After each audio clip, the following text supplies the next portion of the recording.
on some amazing level, we're talking about death and all this heaviness, but there's some sort of like joy from talking about it in this way that I'm feeling. So Yeah. yeah, Surprise. yeah, That's people are always like, "Why are you so, like, joyful when you literally, like, are in death all the time?" mm, I said, "You'll see."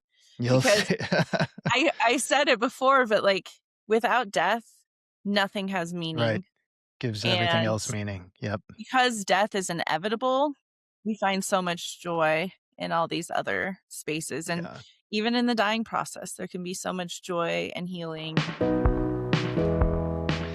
Hey, everybody out there, and welcome to this week's episode of Love, Loss, and Hallucinations. This week's guest is Lauren Carroll, and I just only recently crossed paths with Lauren, and as soon as I met her, I was like, ooh, I want her on the podcast. So she's been gracious enough to pretty much jump on pretty immediately. And Lauren is the co-founder of Lamort. She is a death educator, holistic funeral director, plant medicine facilitator, and death doula, dedicated to bringing community and family back into end-of-life care. She also works to realign our culture with Mother Nature, Mother Earth, and help people reconnect with one another. She is a former board member of the National Home Funeral Alliance and co-founder of the Death Wives. She lives on an urban farm in Colorado Springs where she's raising her two children, I don't know how young they are, but tends animals and dances around full moon bonfires with friends, which that sounds awesome. Yeah. Seasonal, I'm all about nature. I'm all about it. Amazing. Well, welcome to the show. And really, I haven't had anyone like with your knowledge and your background on the show. I've had like grief therapists and that sort of thing, but no one who's like literally hands on end of life and loss and grief in that sort of way. And as I was researching, I came across a story of how you got into the funeral business and how you were first kind of resistant to it. And then there was like a turning point that I think is very touching. And I was wondering if you could kind of take us through that to start. Yeah. So it's always funny when people are like, wait, you were terrified of death? I'm like, Right. yeah. And now I've spent half of my life doing it.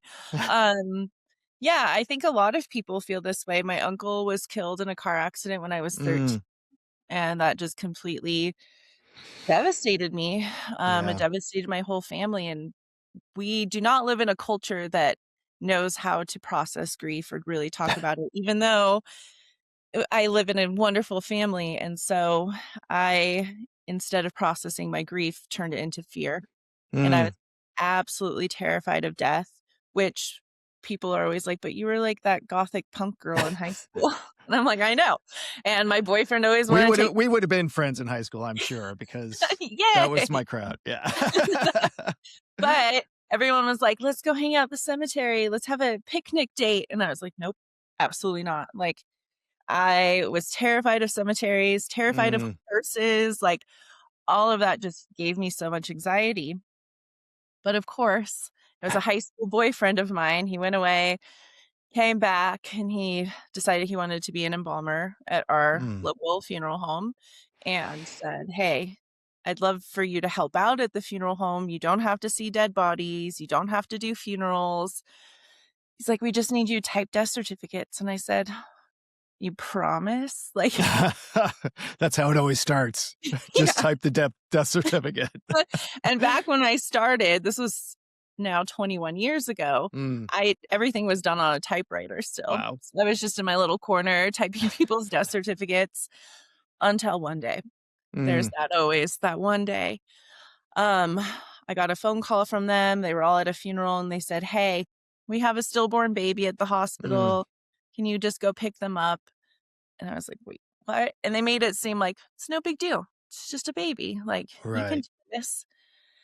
And they said to grab a box in the back of the funeral home to bring to the nurse, and they'll know exactly what to do. And so I went to the back and I was like, I'm not going to put a baby in a box. Like, that just apparently felt wrong to Yeah. me. So I grabbed a blanket, drove to the hospital in my little Volkswagen Jetta, because that's what everyone drove in Southern California. And I walked in, went to the nurse's station, let them know who I was and who I was there to pick up, and then I handed her a blanket. And this was my first moment where I was like, "Wait, what's wrong with the funeral business?" Because she was Mm. surprised that I brought a blanket, and she said, "That's so sweet." Oh. So I guess the nurses even weren't used to that. Like, I was treating this baby like a baby.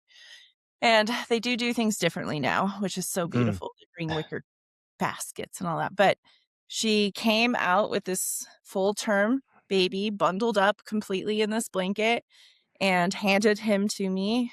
And I just remember that, like, I was like shaking and also, oh my gosh, Mm. everybody knows that I'm holding a dead baby in this hospital room right now. Like, I have to go. So I went out of the funeral home as fast as I could, buckled him in the front seat of my Volkswagen Jetta because I wasn't sure what else to do. Yeah. And I just kind of sat there because I was like, there's no way I can drive right now. Like, my adrenaline out of control.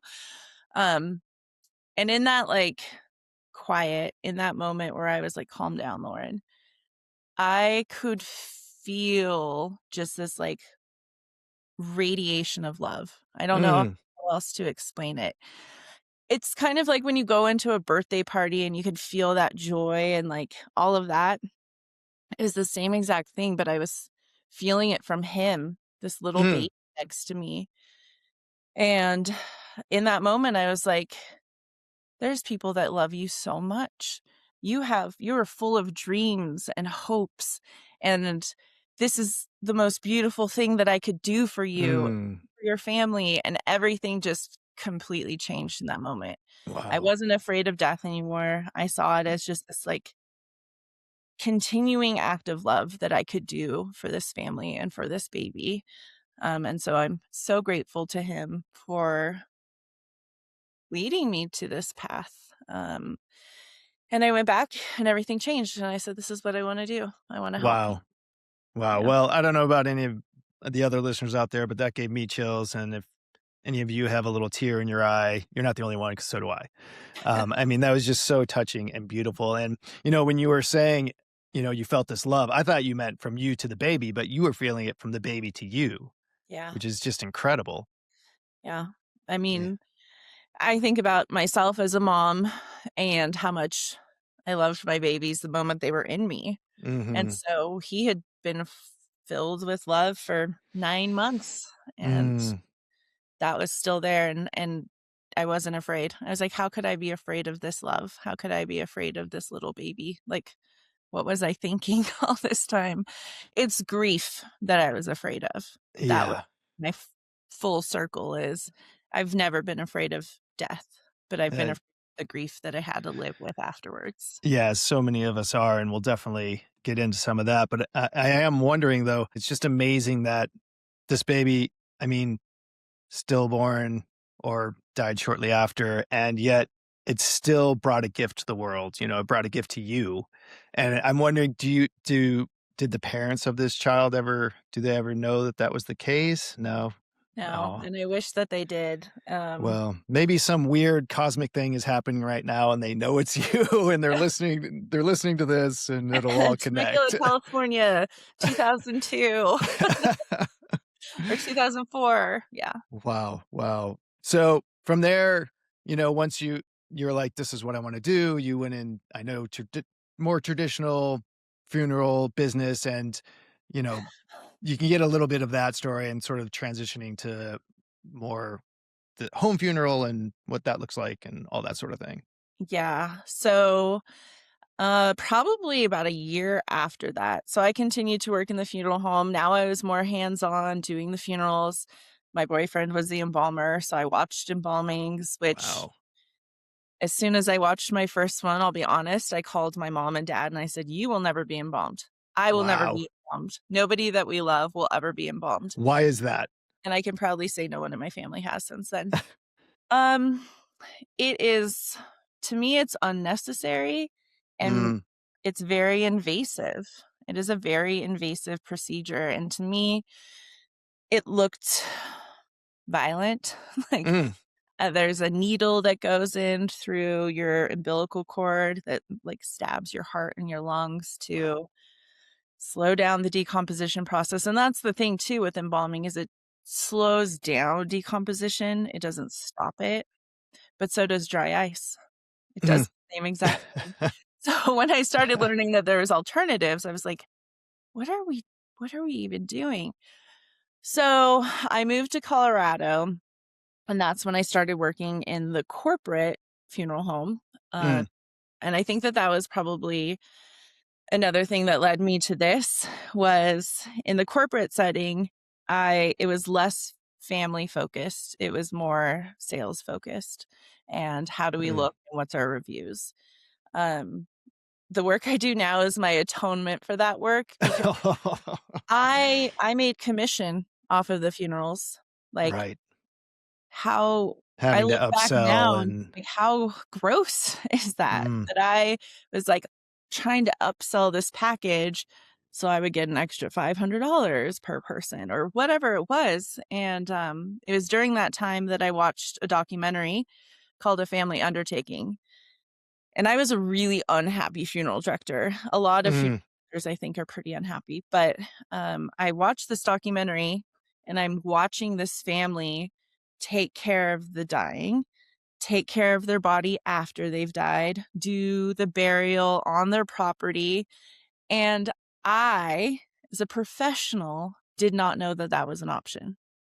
So, of Wow. course, I knew nobody else did. Yeah, I don't I mean, I guess in some weird like, oh, there's like Irish wakes, like maybe that's sort of like that, but beyond that, like it would never cross my mind to have a home funeral. Yeah, and that's the thing is I'm watching it going, "I thought this was illegal, like, I didn't know you could do this," and then truth be told, the way our ancestors did it is the way that people can continue to do it. Funeral homes popped up, people say in the 20s, I say more regularly in the 40s, Mm. as families started to disperse, as communities started changing, funeral homes popped up, and they literally look like the family home. That Mm. is because they wanted to do what everybody understood. So when you go into a funeral home, there's usually, like, a living room with a Mhm. fireplace. Mhm. Like, it's supposed to feel like a house because that's how we've always done death care. It was always Mhm. us. It was always in our home. Um, so it's really not that foreign. It's just more that we forgot that we had that choice, that we had that option. And so as I'm watching these families do this, I'm also witnessing them grieve in a totally different way. Mm. Like they have time and space to be with them. Where when they come to the funeral home, it's like, do you want to pay for a 2 hour viewing or do you want to pay for a 4 hour viewing? Right. I always say the funeral industry is one of the only places that you have to pay a lot of money to get your loved one back to you, Mm. right? Like, Wow. slow down and think about that. That person, technically, I always tell people if you don't like the funeral home, that is your person. You can say, no, I'm going somewhere else. Like, nobody else ever has authority over your person. But this industry has kind of stepped in and said, no, we're the professionals and we're the Right. only ones who can do this. And because people forgot, weren't taught, they just assumed that that's the only way. And now here I am witnessing this family do this beautiful thing, lay in bed with their loved one, have these final Mm. conversations in the middle of the night that they wouldn't ever be able to have in a funeral home. And even just the little ceremonies, the laughter, like the silly things that they could do, decorating their body with flowers and just how sacred it felt. That's the word that's coming to my mind too, making it sacred again. Yes. Exactly. And human. It is Mhm. a sacred human moment that we will all experience. Mm. And with that involvement from beginning to end, again, their grief did not look the same as the grief that I was seeing in a funeral home where it was kind of empty. Like Mm. they didn't know where to put their grief. A lot of times now we have direct cremation. They never even see their person after Mhm. they die. They may live in another state and didn't see them before they died, don't see them after they died, and don't even have a funeral. That has become kind of the norm because we've become so separated from it. But the sacredness of death, the community aspect, the care, it's like as soon as you do it, you get this full body remembering of like, "Oh, Mm. this feels right." and I have a place for my grief to go. I can brush my mom's hair instead of a stranger doing it. I can Yeah. sing to them. We can play their favorite songs. We can call in the four directions. We can burn things like these things that are so important to us that we lose at the end of life that we don't have to. Yeah. I mean, that's just beautiful. And I mean, when my father passed away, like it was, you mentioned like straight to cremation, never saw him after he left. He was in hospice at home, which was lovely and nice. And so we had a little bit of time, but I mean, the funeral people were there or the ambulance was there within, 20 minutes and that was it. Mhm. Um, so yeah, to be able to have that longer time and, you know, as you said, it just feels like allow the grief to be deeper and have this symbolic way of closing that time of that person's life, that your time with that person, is just sounds really valuable and I think helpful in the long term for the people who are left behind as far as like just processing their grief in a healthy way. Whereas if they're rushed off and, no offense, there's nothing terrible about the way we did it, it's just the way it happened. But like I feel like it was harder to kind of like make that transition. And it's normal, right? Yeah. Like what your family did is considered the normal way of dying. Hmm. But if we want to look at it scientifically, we need time for our mind and our hearts to like connect and catch up. Hmm. You can be with somebody who's died and then they're swooped away. And there's this moment of like, but did that happen? Yeah. Is that real? When you get to spend time with them. So by law, everybody in the United States has 24 hours to spend with that person after death. Mm. Before they legally have to be refrigerated or embalmed, or in home funeral cases, cooled with ice. So even if people don't want to do the full funeral or home funeral or anything like that, you have this period of time. And I always say death is an emergency. Like nothing is going to happen to No, them. they're not going anywhere. No, but people have this like emergent feeling of, oh, they're dead. Got a call. They need to Yeah. go. Yeah. And it's in the stillness and the time that Mm. we really need, but we don't give it to ourselves, even though it's an opportunity we all have. And since I've started doing this education, I have had so many people come to me and say, thank you for letting me know we had that time. Because my brother was able to catch that flight and come in and see dad at home. Like there's opportunities available for us, whether you wanna go the full natural or you still wanna do a direct cremation. There's time Yeah. to have with them, and I think it's really crucial in the grieving process Mm. because, again, it's like that heart-mind connection needs to happen, and when we don't have that, that grief can kinda look sticky afterwards. Does it? Definitely. Well, yeah, and thank you for I just learned you have 24 hours. I had no idea. So, thank And you you for don't that have to be knowledge. involved. Yeah, and you don't have to be embalmed. And kinda before we move on to some other things, I'm just curious, there's also, like, because someone could think, "Oh my god, home funeral, that sounds like a lot to take on and transporting the body, like, how does it all work?" And you can sorta and you sorta reference this, you can kinda do a hybrid too, right? Like, Mhm. where you have them at home, you ice them, dry ice them, or there's other ice pack ways to help keep the body cool, have the whole ceremony, and then say the funeral home will Yeah. transport the body to the cemetery or whatever, that Mhm. sort of thing. Is that Yeah. right? Yeah. Yeah. Have the funeral home do the paperwork for you. I mean, in most states, there's some states that have restrictions, but in most states, even the family could fill out the death certificate themselves, take it to the doctors, take it to the health department. We can do everything. Do I Mhm. recommend that? No. Because paperwork is the last thing that grieving families want to deal with. Of course. Um, but yeah, like there's a hybrid where you can have a relationship with a funeral home and say, I only need these things. And by law, funeral homes have to give you an itemized general price list. They can't Mm. just say, well, that's not in our package, or well, you need this and you need that. The Federal Trade Commission came in because forever the funeral homes could do whatever they want.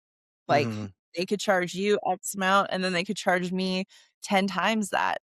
Like it was a no holds bar until 1984. Wow. And then they said, "Hey, you need to have prices that are the same and consistent and that every family knows. You have to tell people that embalming is not required by law." There's many religions that don't believe in embalming. And so you Right. can't tell people like, "Oh, if you want a viewing, it's required by law." Funeral homes can have whatever policies they want, but there are certain laws that have to be followed from the Federal Trade Commission. So 1984, we're almost 42 years ago, they've made no changes. 2 years ago, they said, "Hey, funeral homes should have to add their prices online. Makes it more accessible for people. Then people Hmm. price shop in a different way and not have to actually talk to funeral directors." It was the corporate funeral homes that said, "No, that'd be too much work for us." Whatever. Like it takes And the truth 10 minutes. is that it would be easier for families to compare prices. What I saw is that families would be like, "You're the first funeral home I'm calling. Tell me your prices." And I would talk to them and, you know, empathetically talk about their grief. And then they'd say, "I don't want to call another funeral home. I'll just go with you." And it's because people feel like it's really hard. They don't want to. And so now all of a sudden you're paying 3 times as much for your funeral because you Right. chose my funeral home, when there's a funeral home that the family could actually afford if they just did a little bit more research. So when the prices aren't available online, families are forced literally Yeah. to possibly have to call the funeral home or go in. And that's another tactic. "Oh, I could go over the prices with you over the phone, but it'd be easier if I could show you what's included." And now we've made that extra step to go into the funeral Yep. home. And you're like, "All right, let's just do it." There's that emotional connection and you're already grieving and you're exhausted and you don't want to Yeah. like deal with having to go through this again. Yep. Yep. And obviously the corporate funeral people, they know that and they're Yep. using Yeah. it to their advantage. I would not on all of them. I'm sure there's some good people, but yeah. Here I'm and not there, hating right? the corporate world, but I am. um, well, with that in mind, I'd like to swoop over to the whole idea of death doula and being a death doula. And I think, you know, even for a long time until say the last 30, 40 years, most people in America probably or Western world, like even a birth doula was like, what is that? What do you mean? Even though that was traditional practice. So obviously there's some correlation to that as far as being a death doula, but maybe just explain what that's all about and, why someone would want to have a death doula. Yeah. I mean, I think everybody wants to have a death doula. I do. Yeah. A death doula can come in at any time too. I say some death doulas strictly do education because Mm, families have no idea what their options are. And so they can walk through and say, "Here's all your options. Let's do these prices ahead of time. Let's plan your funeral ahead of time so we can mm, save as much money." They can teach you about home funerals. They can help you do legacy projects. I think that that's a really lost art in our mm, society, where we used to have these auditory stories that our great grandpa would say and then our grandpa, and now we've lost those stories. And so I think death doulas are trying to go back too and say, like, your life matters and your stories are going to continue. We do a lot of ancestor work because our ancestors had death doulas. They had the lady down the road who came and bathed the body. Like, all of this was just normal. mhm, And mhm, so, again, reminding people too, like, you're gonna be returning to your ancestors, like, we can have this connection to them now. Really what they are is they're a support for the dying and the family. mm, A death doula can come in at any time, like I said. They can help somebody make slideshows. They can help somebody go through their items and say, "Who do you want this to go to? And why? Like, what's the story behind it?" Like, mm, how special is that, right? They're the person who's dying can say, "I'm really afraid to die." They mhm, can't have those conversations with their kids or their partners as openly as you can with a stranger, right? Like, you can have these more honest conversations about your fears or even the fact, like, "I'm looking forward to dying." I don't Mm, need to suffer anymore. That's also hard for families to hear, but to process that and say it out loud can be so healing for people. mm, And again, yeah.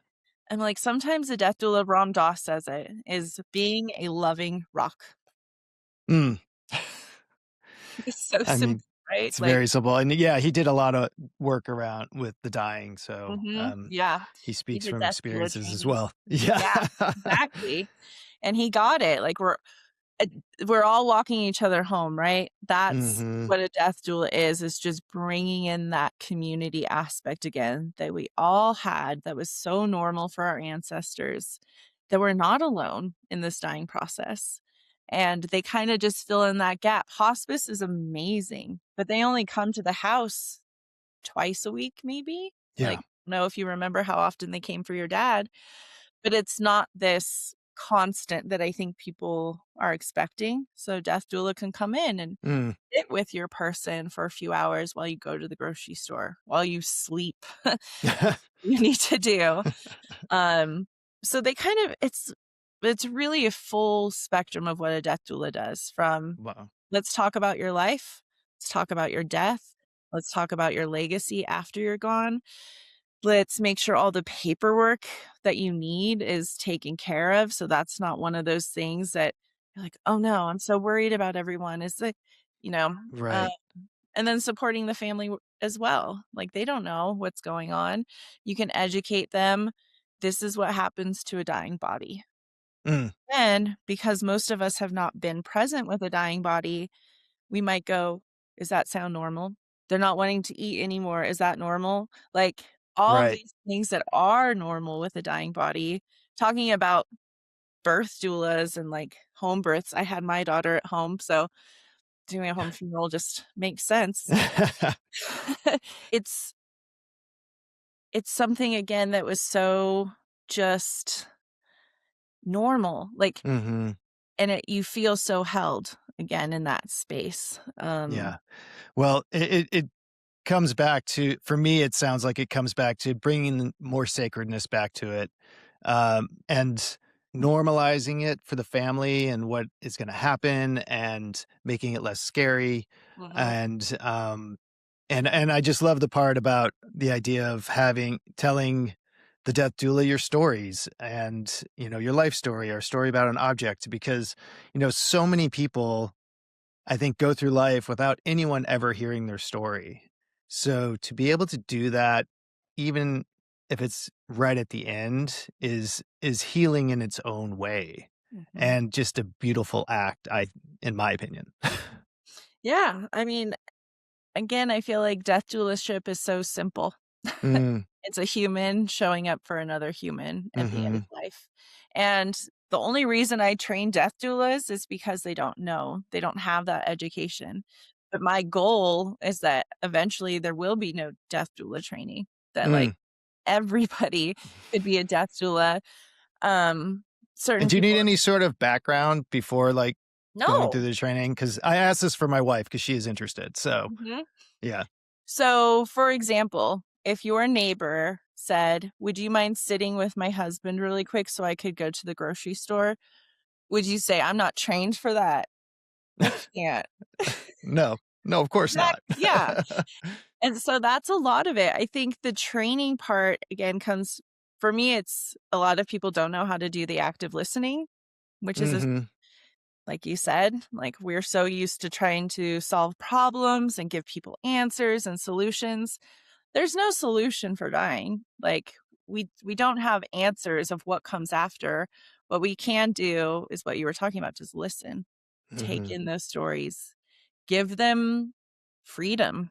I mean, I think that that's part of the release too, is somebody cares about me and they're taking mm, time to be here with me. And that feels really good. I mean, even in our everyday life, when we get to have a heart to heart conversation with a best friend just sitting on a porch, that could be the best thing that happened to you, all year sometimes. mm. So Yes. imagine that treat of getting that at the end of your life too. Even Mm, if you have the most beautiful care circle around you, there's still this like intimate human to human connection that can be available. And a lot of people don't have the support. We Right. are a very separated country where Yep. some people, the whole family lives in California and your parents retired in Ohio. And to go and be with them, you have to take time off of work and you have to find babysitters or pet sitters. It's just the community isn't built in like it used to be. So you Right. have to find it and bring it to you. And I think death doulas really understand that. And that's the role they're trying to fill. Yeah. I mean, what a valuable role, first of all. Like, because, yeah, my family lives in 3 different states and we're all spread out. So, um, yeah, just to have that knowledge that there are people around the country that can like help in that more personal one-on-one capacity, even beyond home hospice is just great to know about, period. Um, so as you know, and I'm sure this is probably part of the possibly part of the death doula training, but from your own experience, some people might be out there like, "Oh, of course I would go sit with my neighbor who's dying if asked." But like, how am I supposed to deal with that? How am I supposed to sit with that grief and that tragedy perhaps and like without taking it within myself? Like, how have you learned to like create sort of a, being there and empathetic and holding the space, but yet not taking in all that sadness at the same time? Yeah. First off, it's not yours, Mm, right? Like, mhm.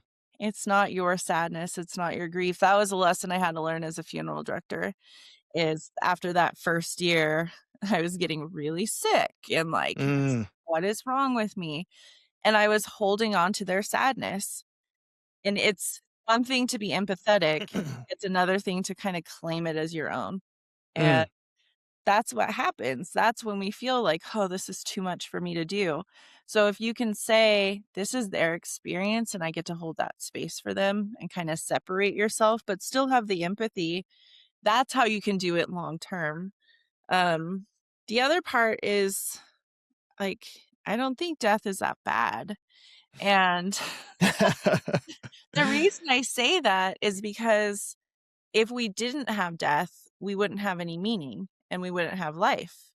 Like, if things didn't end, your, like, love wouldn't matter as much. I know that sounds really dramatic, but, like, how many times can you fall in love with somebody for the first time and Mm. still have that sensation if there's no ending to things? If we didn't have endings, we wouldn't have new trees growing, we wouldn't have these things that make life so beautiful. Mhm.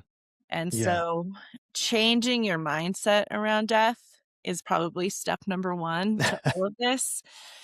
Fear, again, I think the fear part comes from the grief, like Yeah. what is gonna happen after they're dead, Mhm. or it's really scary watching a body die. I have no idea what's happening. That's what I was gonna say earlier. Most people know, like, all about birth.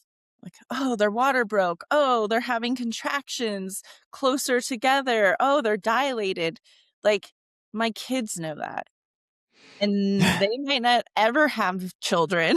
Like, half of us on this planet, I guarantee, will never have babies, and yet we understand the birthing process.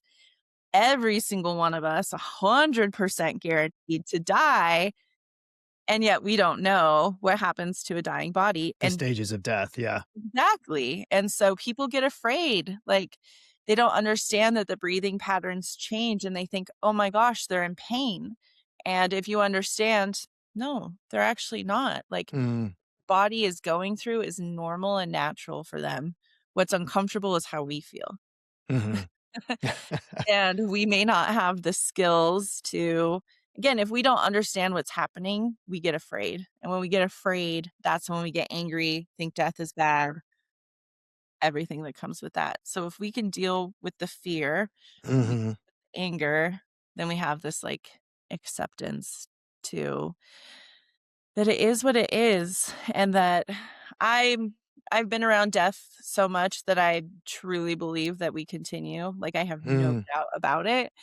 I've been with people who are atheists, whose moms appear at the very end to be with them. Wow. One woman who did medical aid in dying, who her last words were, "They're all here." Like, it continues, like, Mm, and what a gift. A mhm. baby has no clue that there's more to their world, right? They're like, "What a beautiful world I'm in, floating in this liquid. I hear these, like, muffled sounds and this heartbeat," and then all of a sudden, they're in this brand new place, and I feel like it's the same exact thing when we Just die. different Just kind of transition. Yeah. exactly. Birth doulas and death doulas, they get it.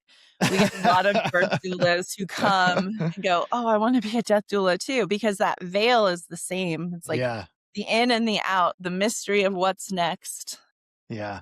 Well, and I would imagine, like, really taking in and realizing that the grief and sadness that you might be witnessing from the people you're helping is really coming from love, right? Mhm. And it's really just an expression of love. And if you're looking at it that way and that it's this beautiful expression of love, then maybe it doesn't feel so heavy. Yeah. Well, I don't wanna say that everybody doesn't love each other, but relationships are really complicated too. True. I know what you're saying. As a funeral director, I can say, like, that nuclear family, very rare. That Mm. is like 10% of people now where they have this loving family and everyone gets along and sings Kumbaya. But in reality, like, death and dying brings up a lot of emotions for people. Like, Mhm. the anger of you didn't show up for me as a kid, like, Mm. all of a sudden shows up. And so when people say grief is just love with nowhere to go, I also say, yeah, grief is a love that maybe will never have a place to heal. And Mm. that can also be just as beautiful. And that's why I love home funerals because people who don't have they don't wanna say the things to the person, but they need to for their healing. They have Mhm. that opportunity. They can Right. say, "You were a really bad dad to me, but this has been such an honor to care for you at the end." They Mm. didn't have they didn't wanna say that while the person was still alive, but they needed to let that go. And that's Yeah. another. I mean, yeah, we are complicated people, human beings, and death is this final opportunity for forgiveness, for love, for saying I'm sorry, like, Mhm. but we have to create that space, and so many people avoid that space. Yeah. Well, And and then what they carry it with them forever. right, of course. And what comes to mind is like that, therapist or psychologist, like, approach to trying to heal where it's like an empty chair that represents your father or your mother, and you're saying all the things you wanna say to him to the empty chair, but now you actually have them as this deceased in the deceased body. I mean, how even much more powerful is that gonna be than a chair? Then you So may not need that therapist. yeah, exactly. Like, Save on some therapist money by getting a death doula and having a home funeral. yeah, I mean, you save on the funeral costs, you save on a lot of things. No more therapy for you. Yeah, Yeah, yeah. I mean, I think that people don't realize what a void there is at the end of Mm, life and what a void comes when there's no funeral, when there's no ritual, when there's no ceremonies. Like, mm, it is inherently unnatural for us to not be with our dying and to not honor them. Even the earliest man, yeah, they would honor their dead. They had special burial grounds. They have found jewels and flowers with them. So before we even had wheels, we had space to honor our yeah. dead. We So, knew. yeah, we had eons of humans honoring their dead until 1940 or 1920. Yeah. And so, yeah, it is in our DNA to Mhm. treat our deceased in a more sacred and caring manner, ritual Yeah. manner too. And I think the whole point of, like, end of life rituals is to process that grief, give it a place to move through you instead of there's a great author named Martin Prechtel. I don't know if you've read him, but I highly recommend. I have one of his quotes right here, actually, but Is it gonna be that the Mayan word mm, for tumor is petrified sorrow. mm, And it's that understanding that it's so important for us to constantly move that grief. And the first way that we can do that is being there, is crying, is doing these ceremonies, is singing these songs. And if we don't, it becomes a tumor inside of us. Mm, It's heavier and heavier. And I can see a society of people just walking around with petrified sorrow yeah. everywhere.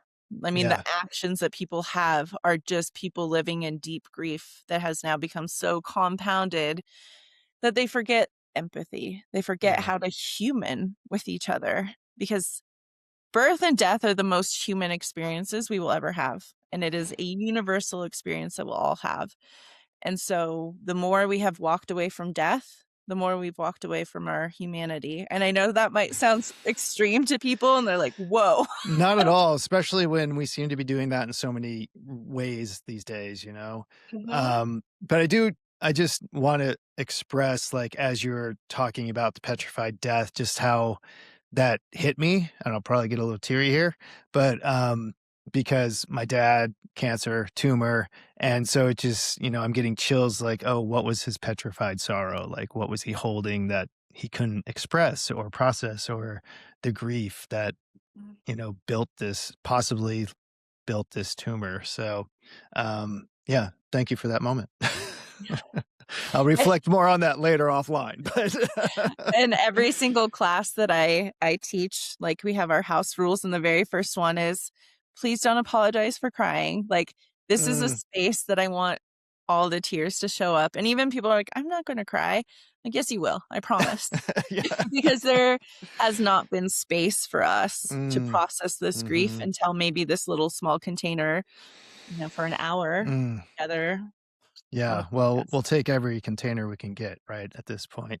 Um, Yeah, I that's wanna I Mhm. wanna spend some time and kinda loop through, did this lead to also being a plant medicine facilitator, or is that something separate? You started separately and they sort of have come together, or how are they working and experiencing each other? They're literally the same thing. Like, Mm. I always say working with psychedelics is death work. Death Mm, work is psychedelic work. Like, um, it's interesting because, like many people, like, I did mushrooms when I was in high school and college and did not have the experience other than talking to trees and, thinking my teeth were falling out, just bad stuff. And then about 3.5, 4 years ago, I got a diagnosis, a chronic terminal illness. mm, And I was like, "Wait, what?" And me, I'm very death accepting, but I have these 2 kids. And I right. was like, "Oh my god, I'm not gonna see their grandkids. Like, I'm never going to be an old lady," and had this kind of existential crisis about my life and what I was gonna not have, Mhm. without that fear of dying. Like, if I didn't have kids, I'd be like, "All right, we're all good." It is what it is, yeah. It is what it is. But luckily, I had a student who said, "I'm learning about doing psilocybin for people who have gotten these diagnoses or, are dying. Would you be interested in maybe we host some sort of retreat for death doulas?" And I was like, "Yeah, because I need that, I think." Yeah.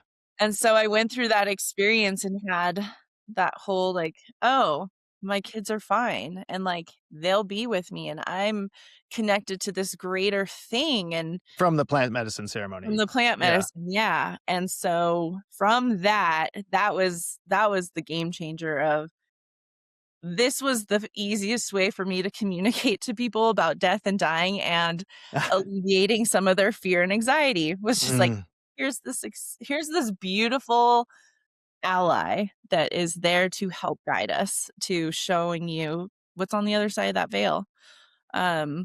And so that was it. I was done. wow. Yeah. Yeah, it makes And so I sense. started teaching death doulas and holding retreats. Um, and then it's just gone from there. And now I live in Colorado where we can work above ground and we're legally allowed to go into people who are dying's home. Mm, So I'm just really, really grateful that I'll be able to offer this to more people, not wow, just in yeah. the underground setting. So that's now an additional, as a death doula, something you're offering, which is just really, I mean, having had those what's on the other side of the veil experience from my own plant medicine ceremonies, like, to be able to get that even if it's at the very end of life is, I mean, your anxiety's got to go from like 150 down to, whatever, 10, Yeah. hopefully. And what grief have you been carrying your whole life that's still kind of weighing you down on Mm, it? Like, mhm. plant medicine can do so much for so many people, and everybody's experience is going to be different, but there's always a process that comes, and it's the same thing as being able to tell your story.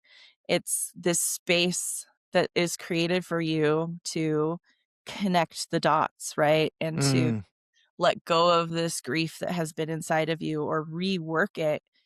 And then it's a lot easier to die. It's a yeah. lot easier to say, all right, that was taken care of. I'm not afraid of dying anymore. This grief and sorrow that I've been carrying with me my whole life has been unraveled, and I now understand how it served me. And oh my gosh, I love everybody, and my whole family loves me, and I get to become, whatever it is again. Uh, Yeah. Uh, it's it's such a gift. it is definitely a gift. And I would imagine also it can help these people, have those last conversations that they might be resistant to having too. It might give them the insight and wherewithal just to say, I need to just talk to my son or my daughter or whoever Mhm. and air this out. But I do want to ask, how is your diagnosis at this point? I live in Colorado where they just happen to have so my disease, I'm the only person in the whole state that's on this clinical trial. That's how rare Wow. it is. Oh my gosh. But the second highest ranking clinic for this is called idiopathic pulmonary arterial hypertension. It's like a lung disease. But the second best clinic in the whole United States is here in Denver. Mm, So I just feel like if I had to get this anywhere, I lucked out. And I hmm. pretty much don't have any sign of the disease now. And I also, I mean, I'm not a scientist, but I also think psilocybin has been part of that healing too. Yeah. Yeah. I mean, that would not surprise me, both in perhaps releasing something that was involved in that, energetically, which, they're definitely showing with other autoimmune diseases that Mhm. plant medicine is helping. Or I was just reading this study, it was only with mice so far, but showing how microdosing psilocybin like helped correct their liver function of these overweight mice who they didn't change anything else, but it like took them from being diabetic to non-diabetic. Amazing. I'll put a link to that study in the show notes, but also amazing. Yeah. So, And in Eastern medicine, we carry our grief in our lungs. mm, And so you will see lung disease. And so I do think that when I did the journey, I pretty much cried for 6 hours straight. mm, And it was so beautiful. But to the outsiders in this group, they were just like, are you okay? Are you okay? But whatever was coming through me was one of the most healing experiences that I've yeah. ever had. And how could I not have that knowledge and not want to give it to others and share it with others? Right. I'm just gonna throw this out there because it came to me is like, do you feel like any of that grief was grief from your work that you weren't able to like separate from? Oh, definitely. Yeah. Yeah. I I mean, there's always gonna be those situations that stay with you forever. I'm still friends with some of the families that I've worked with Mm, because you you do go through it. You're walking next to them while they're going through it. And so, of course, you're gonna take little fractals of that with you, even yeah. if you're the most the best boundaries in the world and do the best self-care. We're still humans, and we Hmm. still do have this, like, blending of each other that happens over time. Um, and I think too is a lot of my grief that I didn't process from my uncle, and it was a lot of Mm, grief of, wow. Yeah. just again, when we're not shown or taught how to grieve, it's not our fault. Like, that's what I always tell people, like, it's not your fault that you're bad at grieving, or it's not your fault that you don't know how to help someone in grief. You've never been shown it. Hmm. We have to now learn it. And psilocybin for me is like the best and kindest guide to unlocking your grief and Mm. saying it's okay. Like, I've got you while we do this work together. Oh, that's amazing. And I, one thing about that with the psilocybin is there anything someone who is like, oh, that sounds like that's something I might need if they're, you know, coming to the end of their life, that they might need to be aware of as someone who is dying or about to die, that, say, in a normal psilocybin use setting, you might not have to be concerned about? I mean, they're gonna die. Yeah. And I don't like, you can't there's different diseases and different medications that may Mhm. alter how it works. Right. Like, if someone has liver disease, the process, like, they go up really fast, and then the journey itself is much shorter. Mm. Um, but it doesn't mean that it's bad or not working. And usually I recommend, like, talking to their doctor or working with one of the doctors that works in the psilocybin community just to double check. But you can't. Counterindications and that sort of thing, yeah. Yeah, you I don't wanna say, like, "Well, you can't kill them." Like, you can't. Um, yeah, it's different. Yeah, It's a dying yeah, person, it's a dying body. It's not gonna be the same process, that makes but sense. it still has these beautiful results. I'll share a story really quick. I worked with a client who was terminal. She was choosing medical aid and dying. She really wanted to do this journey. We did it. I mean, the whole time she was just totally blissed out. And I keep a journal, so I'll write whatever they say, whatever they Mhm. see, and then give that to them afterwards. And one of her things was like, I remembered that I was these flowers. Like, I am of this earth. Mm. Maybe I can be of this earth a little bit longer, because she kinda got depressed like a lot of people do. She is still alive. Wow. She came off of hospice. She still has the liver disease that will eventually kill her, but something shifted in her, and the mind over matter thing is totally true. People can Mhm. hold on until somebody comes in and then die, or people can will themselves to death. People can say, "I'm not gonna die till after Christmas," and they do. So psilocybin can help that way too, where it can give you permission to die sooner, or maybe give you permission to find joy in life right now. Mm. Wow. Yeah, I mean, what an incredible gift that is. I feel Yeah. like I keep saying gift through this whole podcast, but there's so many that you're revealing. So, I'm It just gonna the is. gift of death is maybe the podcast title here, I don't know. But, That would make me very happy. um before we get to, like, the last 3, I usually end with, like, 3 little speed round questions. Where can people find you? What else is Lamort up to that we haven't touched on yet? That sort of thing. Yeah. So lamort.org is my website. Um, and right now that's the best way to get in Okay. contact with me. We have a class coming up called The Anatomy of Sorrow, because we don't understand grief. A lot of people think that there's 5 stages of grief. Like, no. The 5 stages of grief was invented by Elizabeth Kubler-Ross, who worked with dying people, and those were the 5 stages of grief that a dying person goes through. Mm, And the only reason that grief ends is because they die.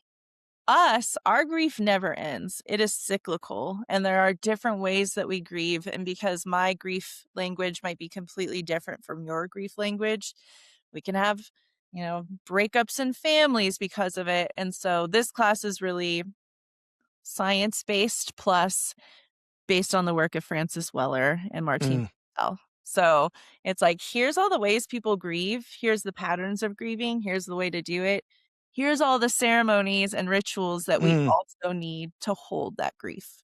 Because you can understand it, but you need to move it, right? Yeah, yeah. Um, and then we have a class coming up called Grieving Queer. That is Mm, a underserved community at end of life and death, and there's still a lot of stigma there.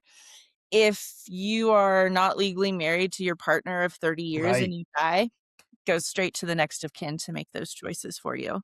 But there's things that we can do ahead of time so that your wishes are honored. Like, I had a very traumatic experience when I was 21 in Southern California, and the most beautiful woman came in, very big fake boobs, like very Southern California. And then lo and behold, she had been born male. And I Mm, never would have guessed. Her family comes in and says, "That's our son." Shave their head, put them in a suit. Oh, wow. And I mean, she was stunning. And see, I'm going to get teary-eyed. Like, Mm, to do that to someone, it's just like, "What?" Like, I can't. So, now I educate people on how to make sure that doesn't happen to you or your loved ones or anybody in your community. Because unfortunately, the queer community has a high chance for violent deaths, for suicide, yeah. all of these things. And so creating that space and education is important to me. And then we have a pet altar Oh, class where we make that's memorials for our amazing. pets. I try and touch on all these spaces that Hmm. everybody can go, "Oh, like, I need that. I didn't realize I need that." Yeah. Um, Yeah, so well, I that's love that you called the queer workshop out mm, because that feels so important for sure. I mean, it's absolutely. all important, don't get me wrong, but yeah. No, and Um, that's my job, is to yep, yep. bring light to these spaces. Well, thank you. Thank you for this wonderful hour, and I think my listeners are really gonna appreciate it too, and, I can certainly say anyone who gets to work with you, I think is, very fortunate, as they're ending, their time in this body, in this meat suit, as we say. Yep, all it is. It's all it is.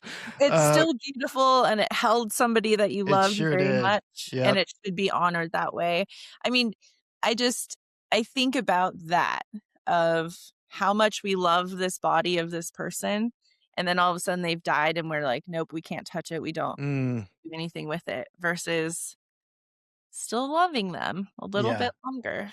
yeah, for sure. Yeah. It's the least we can do.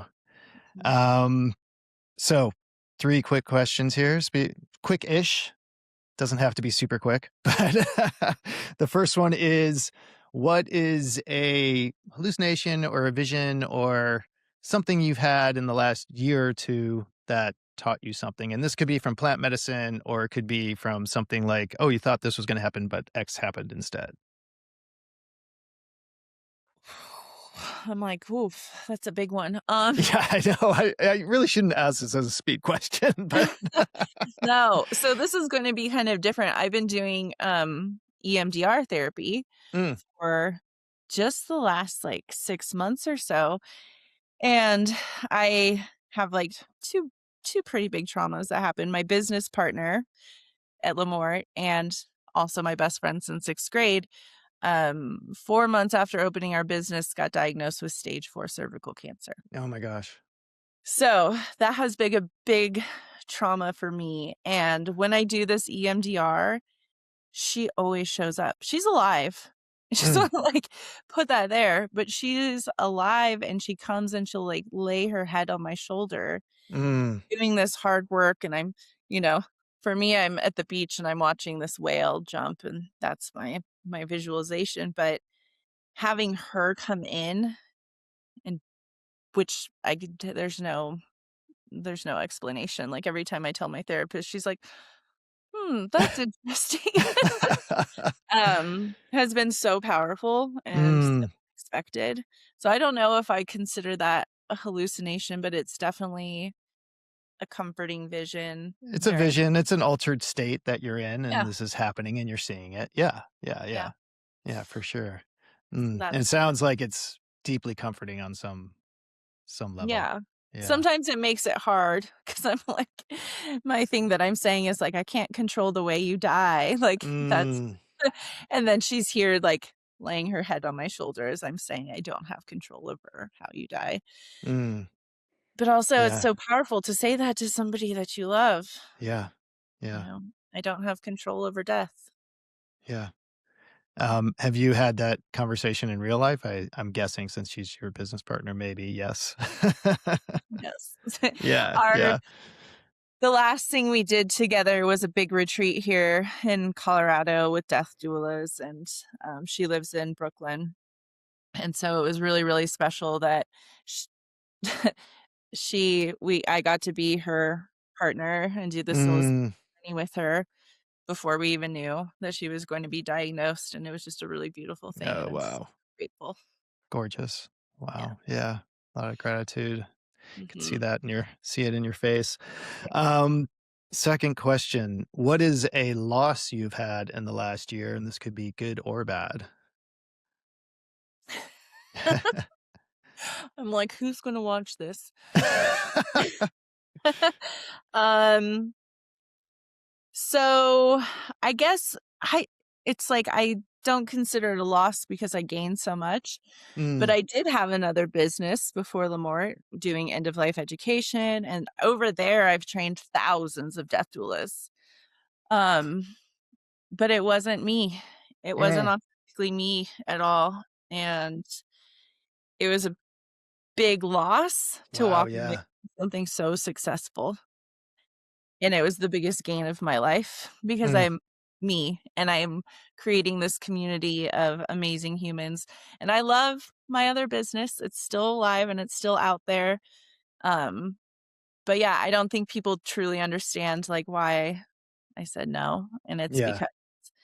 because you have to be authentic in this space. There's no room for bullshit like at life, or anywhere, honestly. Yeah. But yeah. So Lamort is simply more aligned with your deeper authenticity.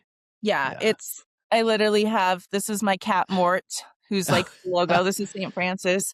And then on my wrist, this is our other logo, the circumpunct. So Lamort is me. Okay. I literally every class that I teach, I'm like, would I want to do this? Yes. So I'm Mm.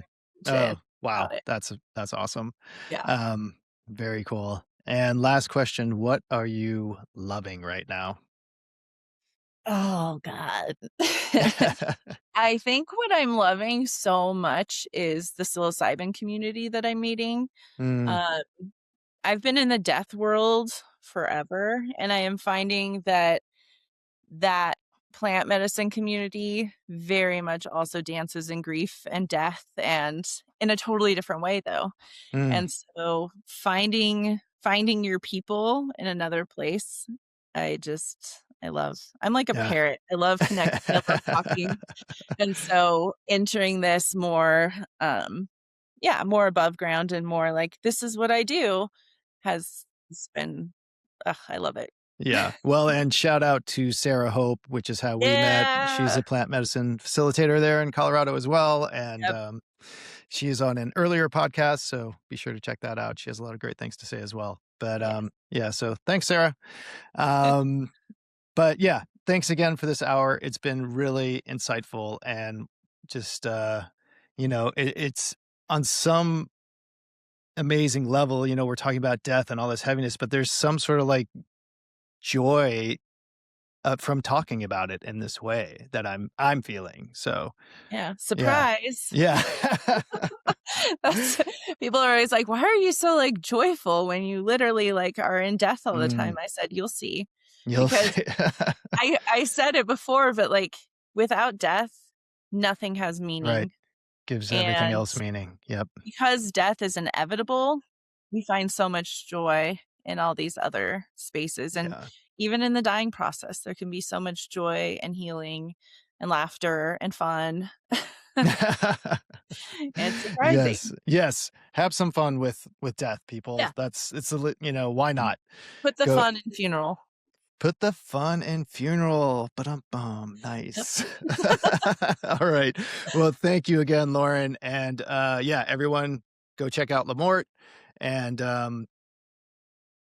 I just don't even know how to end it besides, yeah, lean into death and being comfortable with it.